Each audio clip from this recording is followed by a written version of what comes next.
Bismillahirrahmanirrahim. Alhamdulillahirabbil alamin wassalatu wassalamu ala nabiyina wa ala alihi wa sahbihi ajma'in. Amma ba'du. Hari ini kita belajar PAI, pelajaran ke-14 dengan judul praktek salat.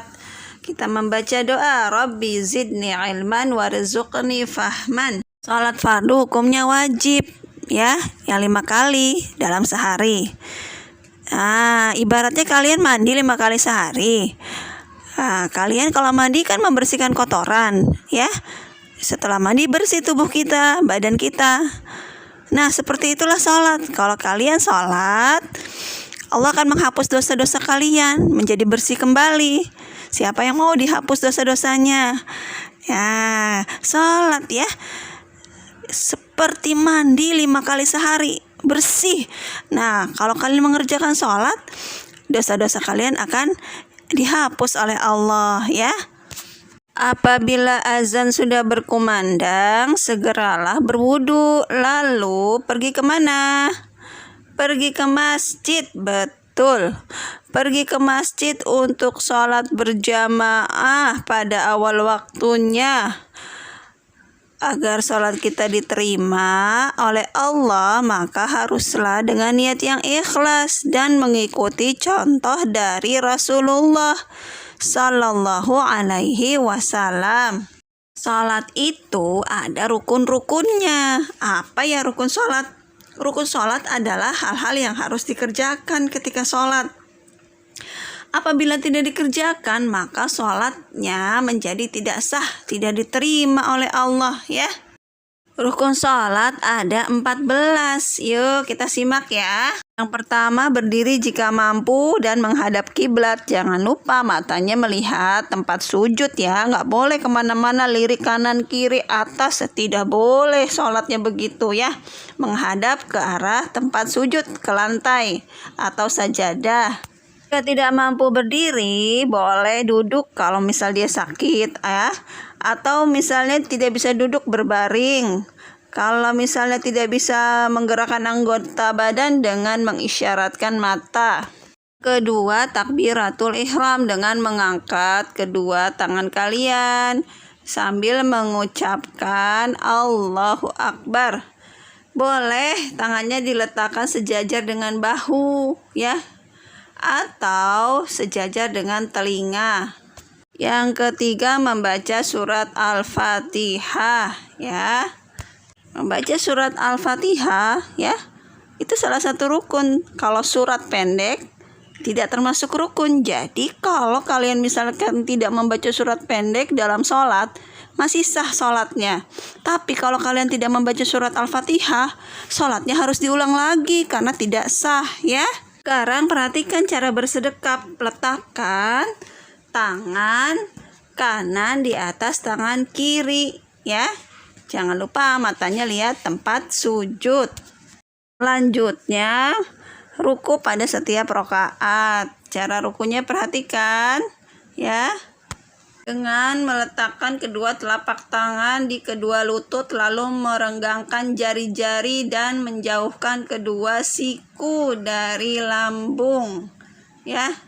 Tuh seperti itu ya. Berikutnya i'tidal, yaitu bangkit dari ruku dengan mengucapkan sami Allahu liman hamidah. Berikutnya berdiri tegak seperti semula. Selanjutnya sujud ya. Yang ketujuh sujud. Kita perhatikan cara sujud ya. Ya, meletakkan 7 anggota badan pada tempat sujud ya, yaitu apa saja? Kedua tangan dengan cara lengan dan siku tidak ditempelkan di lantai ya. Tidak nempel, tapi dijauhkan dari lambung, diangkat ya. Lalu jari-jarinya dirapatkan. Ya, yang kedua apalagi?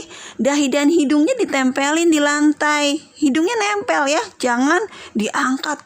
Dahi dan hidung ditempel di lantai. Kedua lutut juga. Caranya menjauhkan perut dari kedua paha. Jadi paha dan perutnya tidak menempel ya nak, dijauhkan ya. Lalu telapak kakinya ya dirapatkan, jari-jarinya ditekuk ya. Perhatikan gambarnya ya. Yang berikutnya duduk di antara dua sujud. Caranya bagaimana?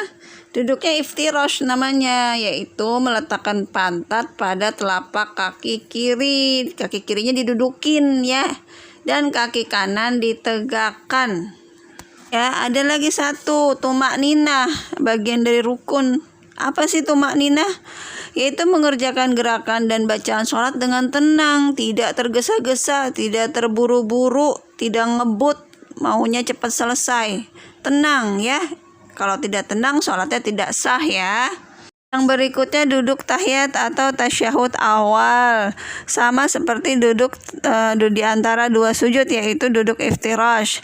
Hanya saja kalian di sini mengisyaratkan jari kanan kalian ya, yang telunjuknya ya kalian isyaratkan. Sedangkan telapak kirinya dibuka saja. Berikutnya membaca tasyahud. Jadi di dalam tahiyat itu ada bacaan tasyahud. Kita belum belajar ya, baru gerakannya saja. Ya, ini juga salah satu rukun. Lalu setelah membaca tasyahud, kalian juga membaca salawat kepada Nabi, Allahumma sholli ala Muhammad, dan seterusnya. Ini juga termasuk rukun. Perhatikan cara duduk tasyahud akhir atau tahiyat akhir. Duduknya tawaruk, yaitu meletakkan pantatnya di atas lantai, bukan di kaki sebelah kiri ya. Mengerjakan setiap rukun secara tertib dan berurutan, jadi tidak boleh acak-acakan ya, harus urut ya. Berikutnya mengucapkan salam dengan menoleh atau tengok ke sebelah kanan lalu ke sebelah kiri. Rasulullah memerintahkan kita agar mengerjakan sholat sesuai dengan gerakan-gerakan yang dicontohkan oleh beliau ya. Sallu kama ra'aitumuni usolli. Kerjakanlah sholat sebagaimana kalian melihat aku sholat. Kalian kerjakan halaman 141 dan 142. Alhamdulillah sudah selesai pelajaran praktek sholat. Nanti dipraktekkan ya agar sholatnya baik dan benar. Subhanaka Allahumma wa bihamdika asyhadu an la ilaha illa anta astaghfiruka wa atubu ilaik. Assalamualaikum warahmatullahi wabarakatuh.